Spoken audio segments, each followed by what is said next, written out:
விழுந்த அடிகளை படிகளாக மாற்றினால் எந்த உயரத்தையும் தொட்டுவிடலாம். வாழ்க்கையில் விழாதவர் யாரும் இல்லை, ஆனால் எல்லோரும் எழுவதும் இல்லை. விழுவது தோல்வி அல்ல, விழுந்த இடத்திலேயே நிற்பதுதான் தோல்வி. விழுதல் மனித இயல்பு, எழுதல் மனித பலம். பிழைகள் எல்லோருக்கும் உண்டு, ஆனால் அதிலிருந்து எழும் மனம் சிலருக்கே உண்டு.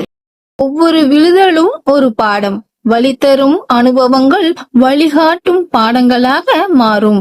நான் விழுந்துவிட்டேன் என்ற எண்ணம் நான் ஒரு படி ஏறிவிட்டேன் என்று மாறும் போதுதான் பயம் குறையும். விழுதல் தற்காலிகம், உயர்வு நிரந்தரம். விழுந்த இடம் நிலையல்ல, அது தொடக்கமே. தோல்வி திசை காட்டும், வெற்றி வேகம் தரும். திசையில்லாமல் வேகம் பயனில்லை. திசையை சொல்வது உங்கள் விழுதல்கள்தான். விழுந்த போது ஏற்பட்ட வலி உன்னை மென்மையாக்கவில்லை, உன்னை உறுதியாக்கியது. ஒப்பீடு செய்யாதே, முன்னேற்றம் செய். மற்றவர்களின் உயரத்தை பார்க்காதே, உங்கள் படிகளில் கவனமாக ஏறுங்கள். ஒவ்வொரு படியும் உங்களை உயரத்திற்கு கொண்டு செல்லும் சிறிய முன்னேற்றங்கள் தான் பெரிய உயரத்தின் ரகசியம். விழுந்தவன் தான் உயரத்தின் மதிப்பை அறிகிறான்.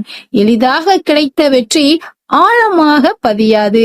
விழுந்து எழுந்த வெற்றி வாழ்நாள் முழுவதும் பேசும். உச்சம் தொட்டவர்கள் எல்லோரும் ஒரு நாள் விழுந்தவர்கள்தான். வேறுபாடு ஒன்று மட்டுமே, அவர்கள் விழுதலை படியாக மாற்றினார்கள். வாழ்க்கை உங்களை விழ வைக்கலாம், ஆனால் உயர்வை தடுக்க முடியாது, நீங்கள் அனுமதித்தால் தவிர. விழுந்த அடிகளை படிகளாக நினைத்தால் எந்த உயரத்தையும் தொட்டுவிடலாம். இன்று ஒரு விழுதல் இருக்கலாம், நாளை அது உன் வெற்றியின் முதல் படியாக மாறும். ஆதலால் முயற்சி செய்யுங்கள், வெற்றி நிச்சயம் நம் வசமாகும்.